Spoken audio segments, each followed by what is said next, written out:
make a start. Okay, any progress on the appointments? Oh, right, good evening. Is there any, do you think you need to do some housekeeping for me, please, Catherine? I can do, yes. So just to advise that the meeting is being recorded and it will be live streamed and kept for archiving purposes. If everyone could please keep their microphones muted when not speaking, because that will assist with feedback issues. And if we experience any issues with Wi-Fi or broadband, it might be advisable to turn your cameras off, just because that can help with the bandwidth on the team meeting. And I think that's the basics from me, Chair. Okay, thank you very much. So good evening to everybody. Can we start with the appointment of honorary vice chair from the representatives of the voluntary sector, please? Hayley, apparently you have something you're going to be able to contribute to this. Sorry, that was Rachel. I think Oh, was it? I apologise, Rachel. Yeah. Thank you, Chair.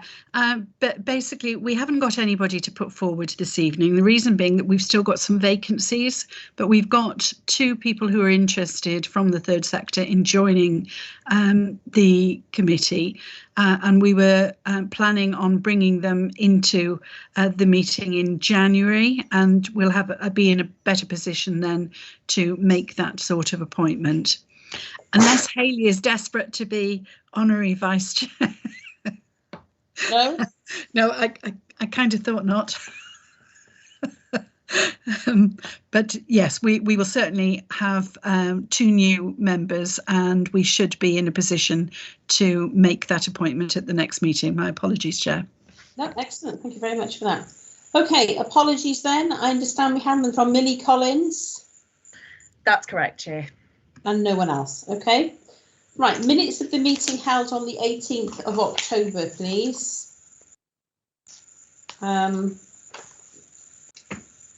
happy to propose those as a true record. Does anyone want to second those for me, please? I would second that. Who was that? Was that Robert? That's Rob, yeah. Right, okay, yep. Thank you very much. Anyone wish to dissent? No? Okay. Declarations of interest? Sorry.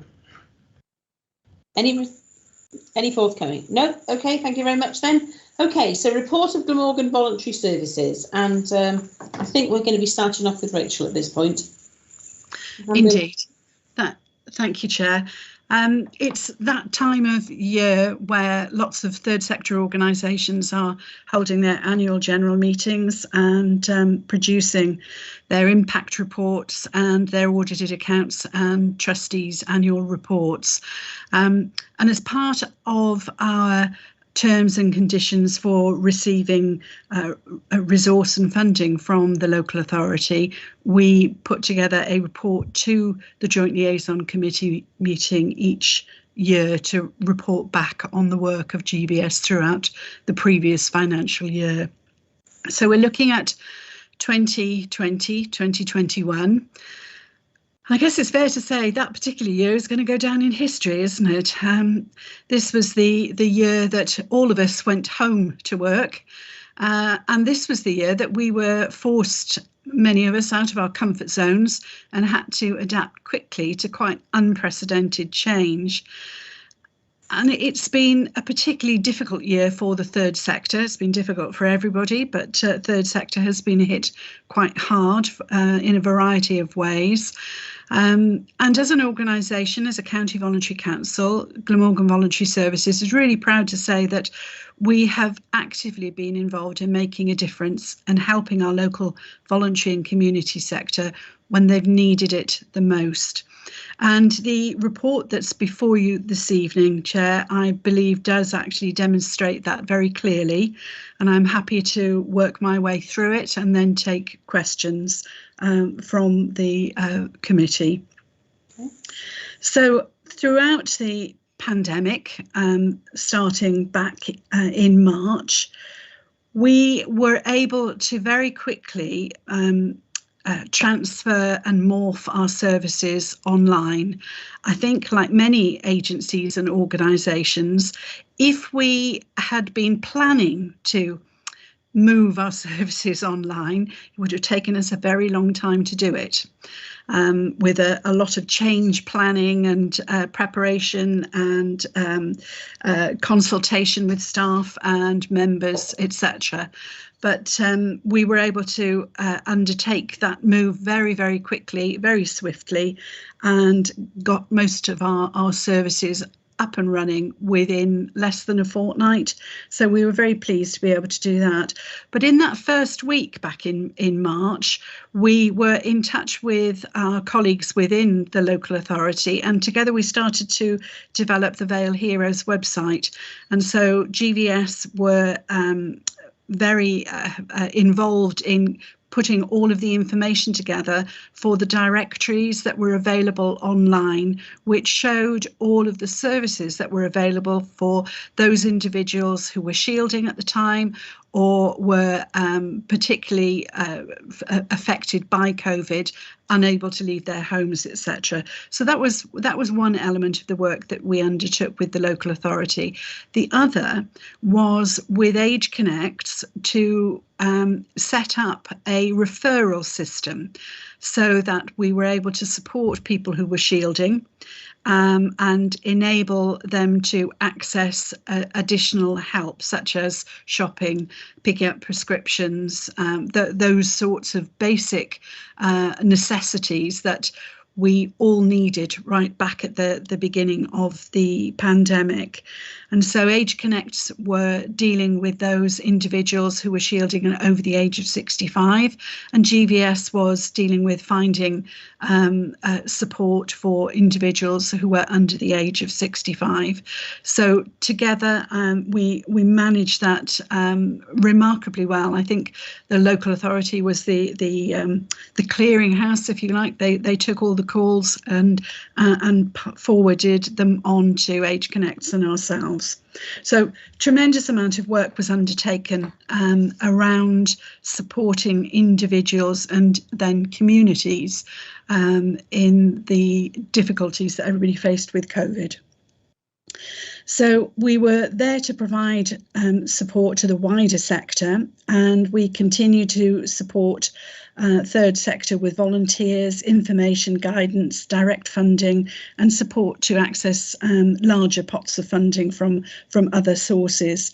We coordinated support, as I've said, with the local authority and Age Connects, and we identified and contacted all of the Vale-based COVID-19 support groups that sprang up via Facebook and other mechanisms. We maintained contact with every community council to log available support measures that in each of those areas throughout the Vale of Glamorgan. And we kept those directories of services that were available up to date on a daily basis. So they were updated onto the Vale Heroes website. We promoted Third Sector Office of Help, ensuring that statutory partners were aware of those. And just in general, were able to access resource from Welsh Government, from partners in health, and indeed at the local authority, and also I'm trying to think, was the health charity and Comic Relief, to bring additional resource into the Vale through grant schemes, small grant schemes that supported the work of local third sector. And in total, I think there was about 290,000 that was brought in during that year. So really, really difficult time for everyone. And I think that what GVS managed to achieve, in addition to their day job, was quite remarkable at that time. So sticking with information on the day job and the day activities of what a county voluntary council is involved in delivering. Well, governance is absolutely key to healthy and well-run and effective organisations. And during that financial year, we assisted over 157 trustee inquiries, from governing document queries to conflict resolution and everything in between. And we really work hard to ensure that our service is beneficial to all of our members. Our membership grew during this period from 750 to 758 at the end of March 2021. And over the same period, our Facebook followers rose quite considerably, as did our Twitter followers. The dissemination of information is absolutely vital at the best of times, and during COVID it was of even more importance. So we were able to continue to produce our e-bulletins and our e-Vista magazine and sustainable funding news. So really important to our members and the wider sector, and indeed our partners in the statutory sector as well. So these all acted as key mechanisms for getting that vital information out to the sector, and this was clearly demonstrated by our website being accessed 26,955 times during that time span. We had to evolve our training programme to meet the demand from our members and delivered 14 online sessions with 206 attendees. GVS's practical services, and those are the loan of equipment, the design and production and printing of materials for community groups. We actually had to put that on hold for a period of time during 2021 and reintroduced it towards the end of the reporting period. But despite this, 28 jobs were completed, and obviously the service is back up and running and at full strength. Our health, social care and wellbeing role last year, well, I talked about some of the grant schemes that we were involved with. So we managed 2 integrated care funding programmes, so ICF, both capital and revenue. For the Vale Council, we managed the Vale Older People's Preventative Interventions Fund. And for the Vale Health Charity, we managed a third sector grant scheme.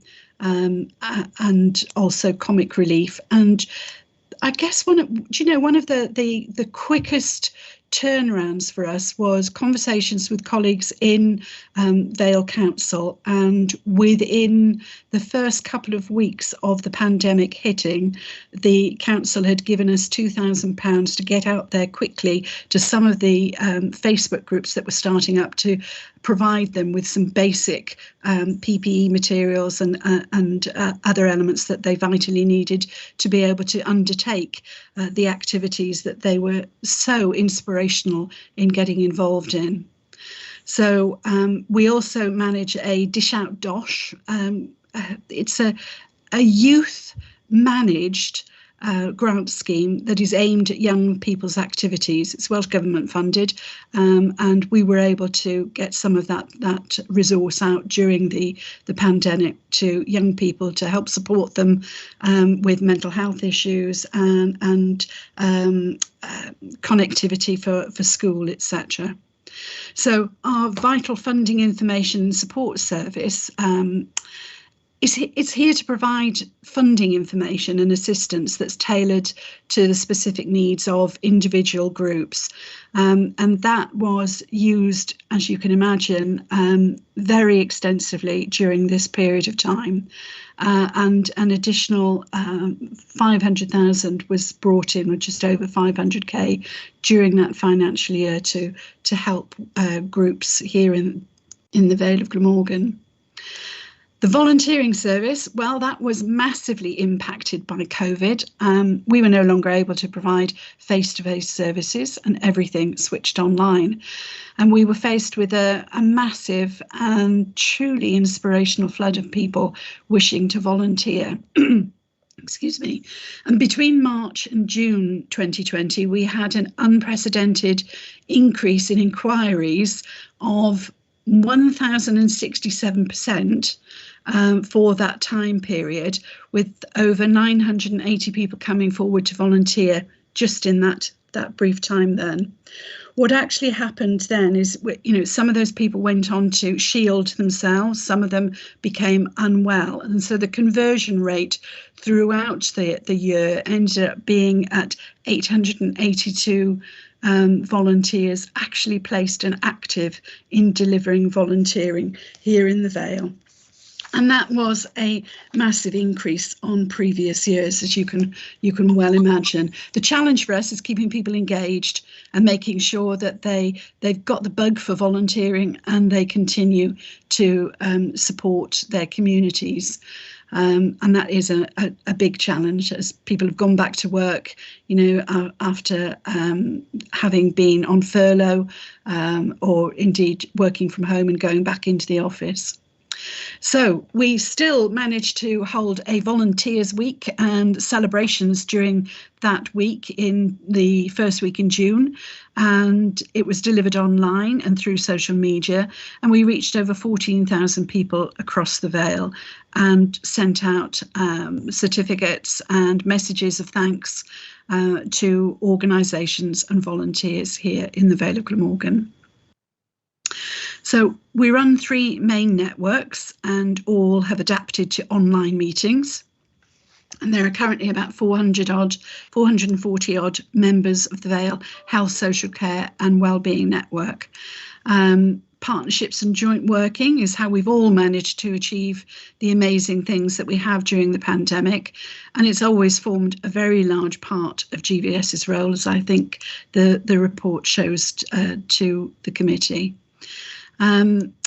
We all, whatever field we're working in, had that massive increase in workload as meetings morphed to being online and greatly increased in number and frequency to deal with all of the challenges that we were all facing, whether it was safeguarding, shielding, homelessness, access to food and medication, and vaccines were dealt with across our county, region and nationally.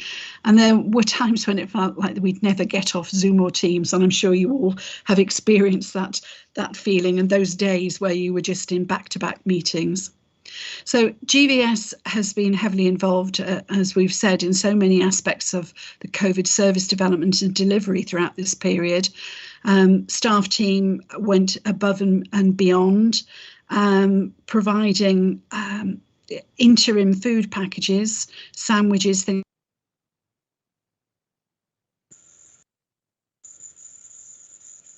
to live and stay, but whose food bank packages and startup parcels were not arriving on the day that they went into that accommodation. So we were called upon to put together small little startup food parcels, toothbrush, toothpaste, things that, well, staff were making sandwiches as well and delivering those to various hostels and B&Bs in the Vale.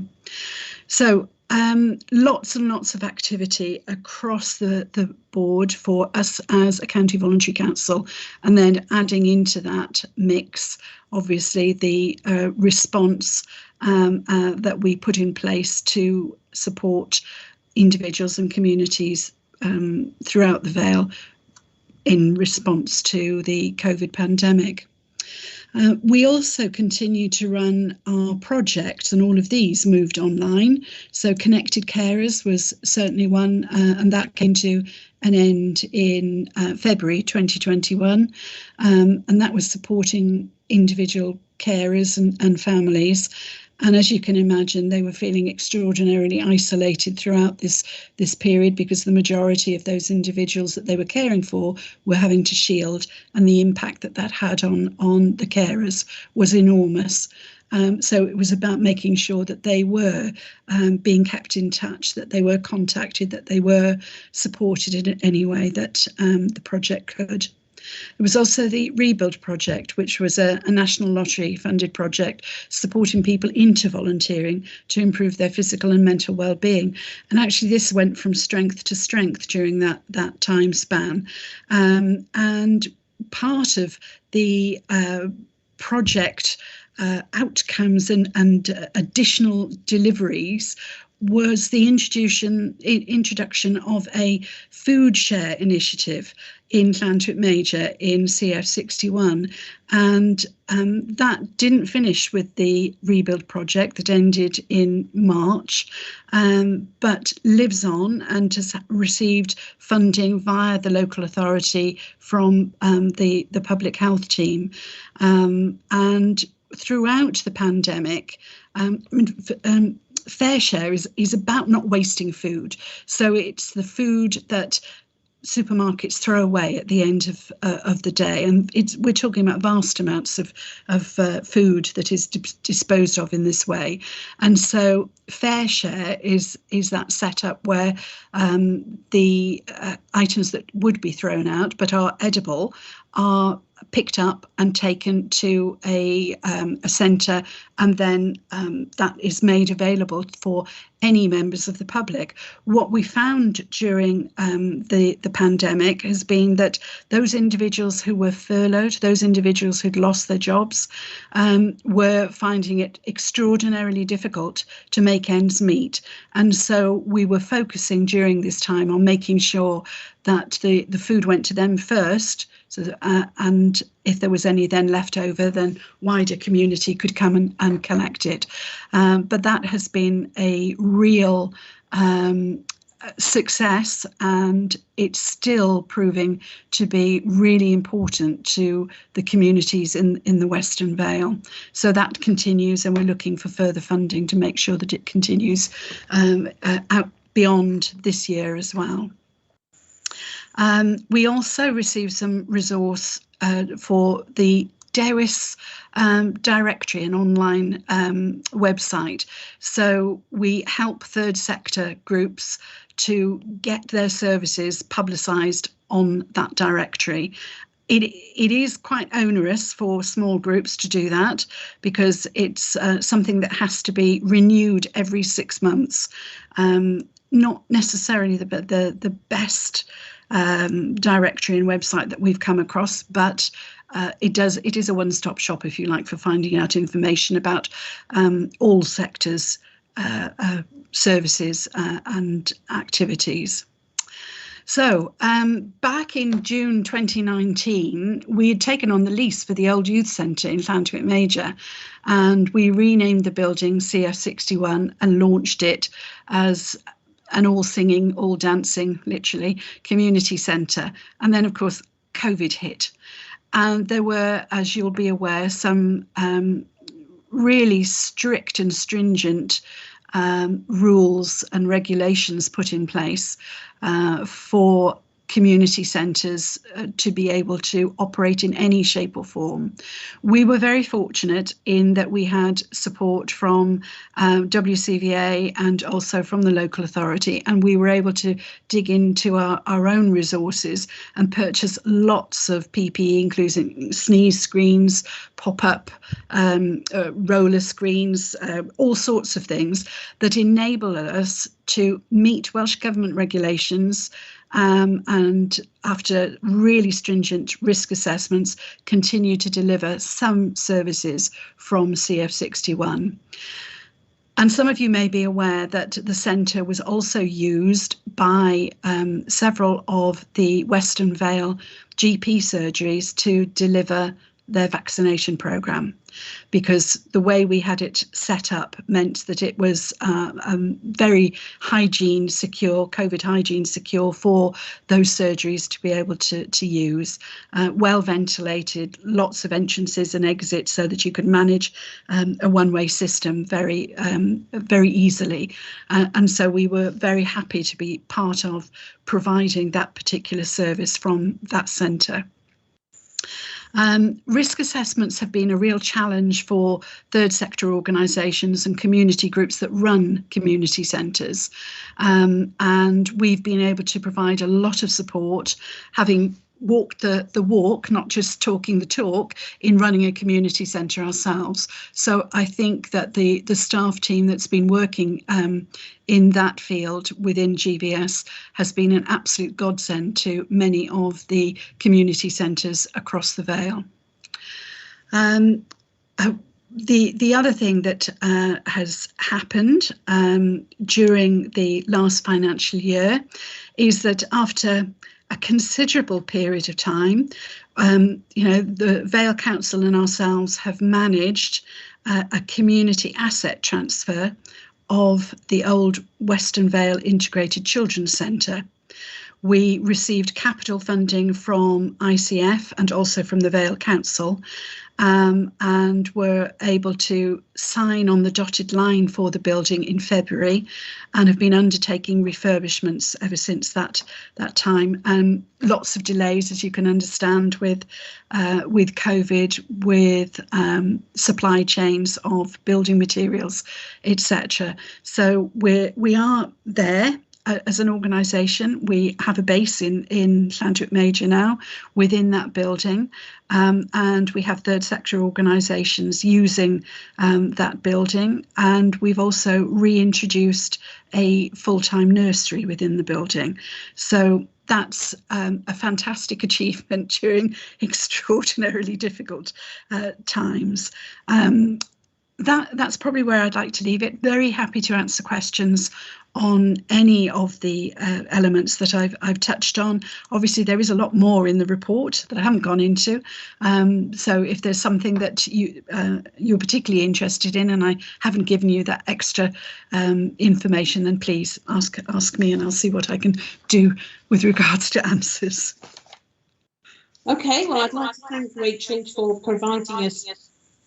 I'm getting an echo now. Providing us with a very comprehensive breakdown of what's been going on, which is all very pleasing to hear. And I'm going to ask if anyone's got questions, please.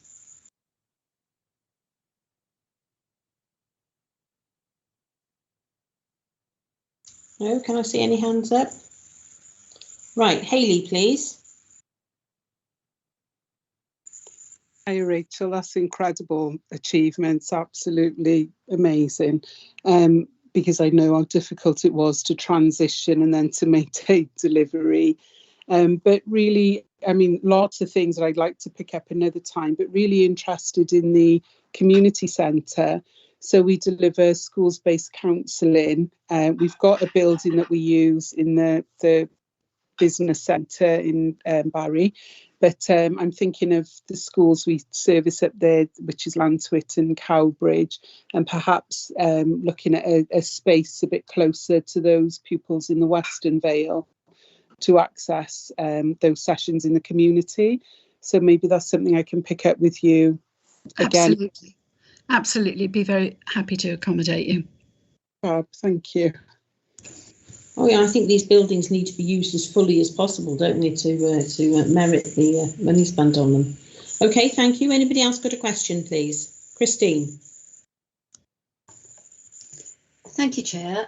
Rachel, yes, an amazing period of time, wasn't it, with an amazing effort from volunteers right across the Vale. I just wonder, as an organisation, what is the biggest piece of learning you think you achieved through that period? Now we can slightly begin to reflect back on it. I think it was how willing the general public here in the Vale of Glamorgan were to throw themselves into supporting, their neighbours and their communities, and people really did dig deep. I think, Christine, the challenge is how do you maintain that momentum, that interest, that involvement? Because a lot of people were involved in volunteering during that period of time because they were furloughed, or they'd lost their jobs and they were, applying for jobs in very difficult times and I guess struggling to get back into employment. And of course, people returned then to work. And a lot of the volunteering opportunities that we are desperate to fill are daytime opportunities when a lot of those people are in full-time work, and they may well be available, evenings and weekends, but it's the Monday to Friday opportunities that are the most challenging for us to help our third sector members fill. Classic situation, of course, is what's happening in domiciliary care at the moment, and organisations like Age Connects are crying out for volunteers as partners in local authority and health look to the third sector to not provide the personal care, but to provide the added extras around the care, to free up carers, the paid carers, from I don't know, having to do a bit of shopping or pop in, make a cup of tea, make a sandwich, those sorts of things. And again, things are challenging at this particular point in time, aren't they? With the latest COVID variant, really, you know, that there are considerable issues about individuals going into other people's homes, particularly those who are vulnerable, just come out of hospital, elderly, whatever it might be, and so that is a massive challenge for us. Yes, we've learned that people are willing to come to other people's aid and support them in any way that they can, but there are lots of safeguarding issues that the infrastructure and the organisations in the third sector really have to be aware of and be undertaking those risk assessments and making sure that whatever services they're providing, it's safe for the individual receiving the service, but equally it's safe for the volunteer. So it massive challenges along those lines, and they're not going away. You know, I think with the new variant, we're probably going to have even more challenge on that particular front. So and for us as an individual organisation, I guess it was how quickly you can adapt. You know, yes, when you have to. Yeah. When you have to, you can really adapt. And it was because that adaptation was mainly because of the huge swathe of volunteers that did come forward and offer their services. So I do see a challenge. You know, I have a challenge going forward about how we keep those volunteers and you know, what we do to maintain capacity. Especially around elderly care, because as you say, at the moment it is such a massive challenge, and I do wonder if there is some a piece of work, a piece of research that maybe could be conducted with those people that did volunteer and have gone back to work. You know, whether there is anything that we could do in terms of a project to see you know, how we could retain them and what that would look like. Lots of organisations, you know, do schemes, don't they, where they release staff for several days a month or weeks in a year, just for that volunteering purpose. And because there is such need at the moment, I just wonder, you know, whether there is some research that we could do on the back of what we've learned here.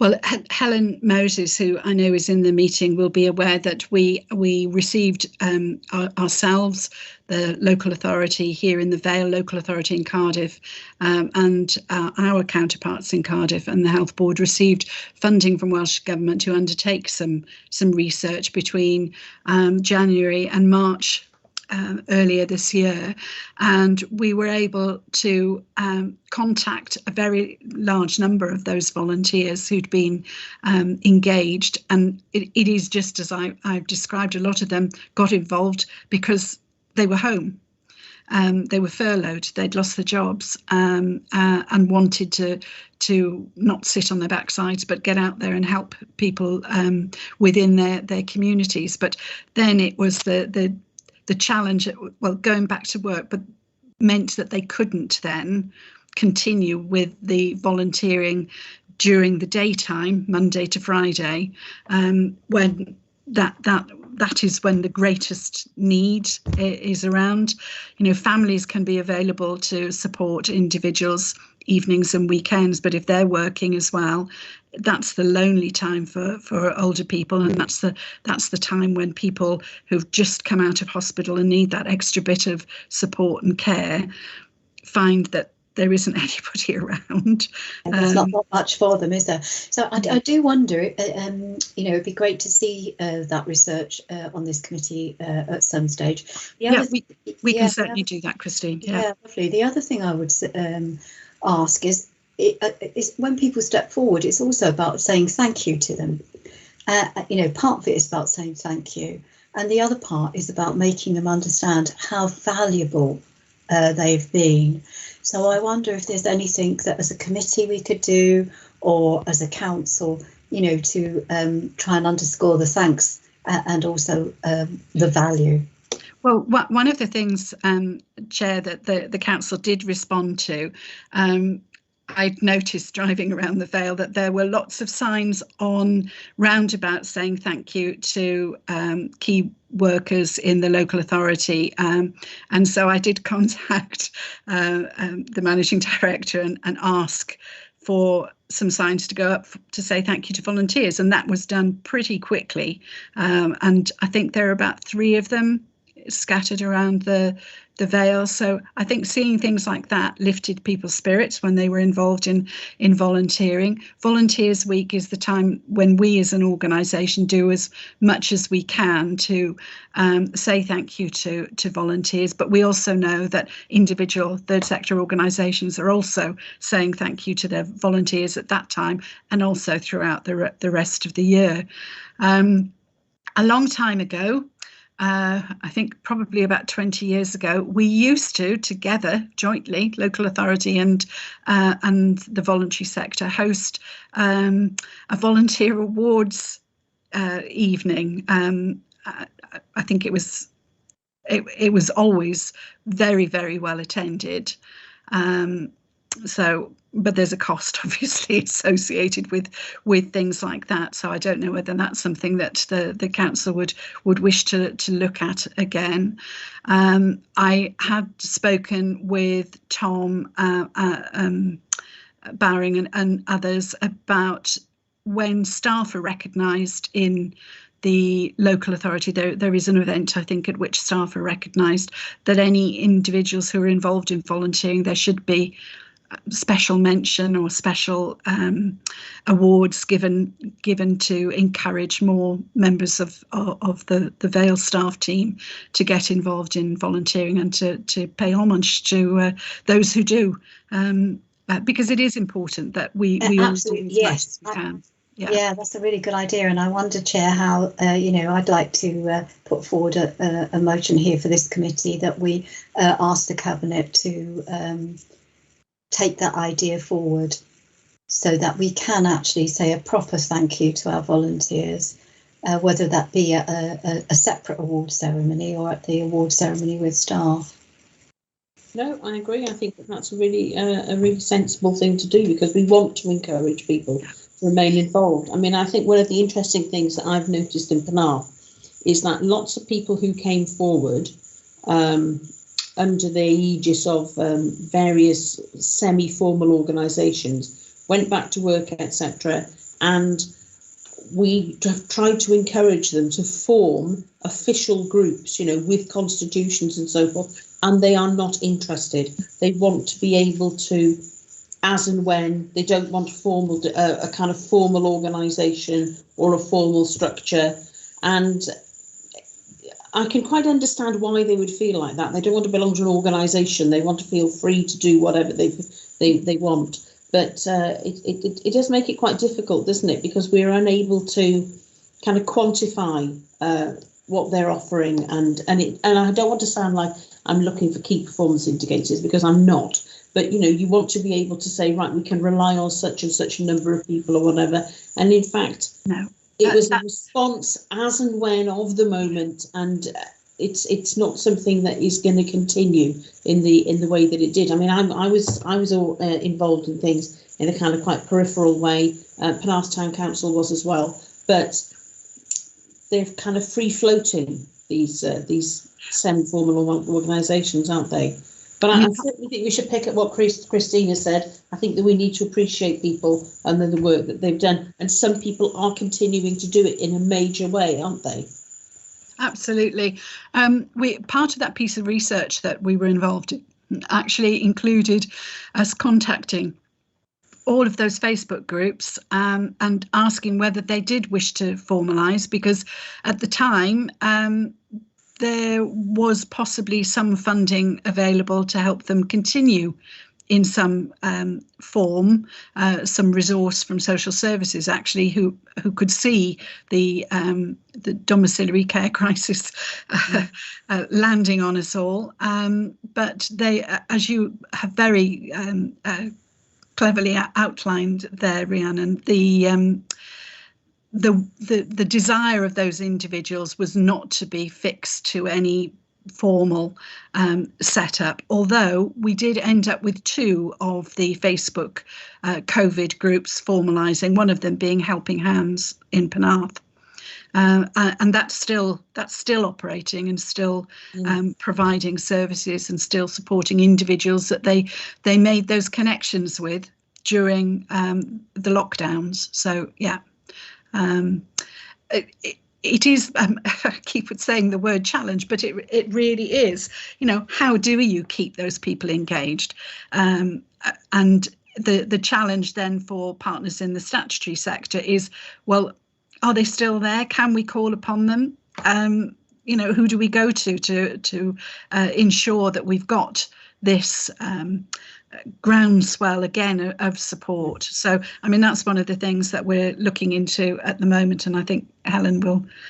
I don't know whether she can add anything to that, but it is. There is a call, I think, going out very shortly that we're involved in as Our Age Connects to see if we can drum up some more support. But again, back to the safeguarding issues for both the clients and the volunteers, we've got to be really careful. You know, you could see the headlines, can't you? Oh, absolutely. Absolutely. I'm surprised there hasn't been something major happen already, not necessarily here, but across Britain. Yeah. Okay, thank you. Helen, did you want to come in at any point here, please? I think really just to say, you know, again, I think in terms of the report that Rachel's presented, which demonstrates that the breadth of activity across the organisation, across the whole of the Vale, and the many different aspects in terms of the support for the smaller organisations, the reactive work, but also the willingness to, when we ask, can you help with this, can you get involved in it, you know, can you give us some insight, that really good relationship that we have, that I think has been demonstrated, as you say, between being able to be agile and to get things up and running in a very, very difficult time, and as you say, respond to those many different challenges in terms of the needs, but as you say, an influx of people wanting to do something, but then suddenly, well, what do you do with all of those people, and how do you make sure that the safeguards are in place as well? So I think, again, you know, we're sort of very pleased with that ongoing relationship, and we're starting to look now at the deed of grant now, sort of for the coming years, in terms of, again, I suppose how what's happened recently, how that maybe brings about some change to what that looks like. Similarly, we've had a report from the Wales Audit Office about the work with the third sector, and again about how that may need to change overall, and again we've been talking to Rachel and her colleagues about how we go about that, and again thinking about that future relationship and how we move forward, but build on, I think, a lot of the successes that have come out of a very, very difficult time. But as you say, sometimes it feels like it's one step forward, 2 steps backwards at the moment, I think, with some of those challenges. So again, I think just really appreciate the amount of information that's come through in that report, and the breadth of work that a fairly small organisation really manages to achieve with it. So. Yes, no, absolutely. I'd agree with everything you said, Helen. Thank you very much. Does anybody else have any questions, please? No? Okay, well, in that case, I'd like to thank Rachel. That was, as I say, it was a comprehensive report, and as Helen said, demonstrated the breadth and depth of the activities that have been undertaken. And I'd like to pick up on, and I'm sure this will be with Rachel's agreement, pick up on Christine's idea that we ask for some form of volunteer awards evening to be instituted, or for them to look into the costs of it, practically speaking, and see whether that's possible, because I think that it is something we want people to continue to be involved. We need to show them, as many of us have already said, how much they are appreciated and what they actually do for us, rather than them toiling unseen in back rooms, which is a pretty thankless task, as we all know. So I'd like to propose that, please. Christine has, or rather, I know it's Christine's proposal. Let's take her forward. I'd like to second that. I'd like to see people supporting that, please. If you wish to object, say so now. If you wish to appreciate and this work that's being done and go for the volunteer awards evening, just wave at me, please. Right, excellent. Thank you, Chair. So just to confirm that, I'll be putting that down as part of the recommendations to be referred to Cabinet. Yes, I'd be grateful for that. Thank you. Thank you. Right, is there anything else you want to come back on, Rachel, before I close the meeting? No, just to say thank you very much for your forbearance with me missing the last meeting. Thank you, everyone. Okay, all right, Hayley. Sorry, just before we go, I didn't add it as under any other business, but I think it might be worth mentioning, if that's okay. It's with regards to the development of a delivery group for children and young people, and it's linked to the Starting Well partnership and the development of services and pathways into those services for children and young people and their families. And Duncan Innes from Cardiff Third Sector Network is looking at developing a stakeholder group from the third sector. So Rachel, I'm not sure if you've spoken to Duncan, but I know that he's quite keen. Yeah, I mean, our health and social care facilitators, Linda and Lani, work with Duncan on that, so they're currently involved. Great, that's Thanks, fine. Kate. Thank you. Bring it up. Thank you very much. Thank you. If you could send us some details about that, we would be interested, I know. Yeah, I'll ask Duncan to forward it to you directly. Right. Well, all members of the committee, because, you know, the more about what we know about what's going on, the more we're able to help people. Because you'd be staggered by the questions we get asked. No, you wouldn't. You wouldn't be staggered by the questions we get asked. You probably get asked them as well. But it's amazing the range of problems people come to us as well with. Yeah. Okay, thank you very much. If there's nothing else this evening. Okay, sorry. Well. Chair, can I just double check, because there is a recommendation in the report that it be received for information. So can I just double check the committee are happy for it to be noted? Yes. So that we've got that recommendation down as well? Yeah, yes, that's all. Can I have a seconder, please? Sorry. Yep, go on. Somebody second that for me, please. June. I'll second that. Right, okay, thank you very much, Christine. Okay, I know we have to go through the formalities. Okay, right. Do you know what the date of the next meeting is then, please? I think it's round about the 20th of January, but I will double check for you. Okay, well, assuming that's the case then, I'd like to wish everyone a happy Christmas, as it is December tomorrow, horrifying though it may seem. And let's hope we actually get to celebrate Christmas. Indeed. Thank you very much, Chair. Merry Christmas to you too. Thank you very much, everybody. Good night. Right. Thank you. Just to confirm, it's the 24th of January.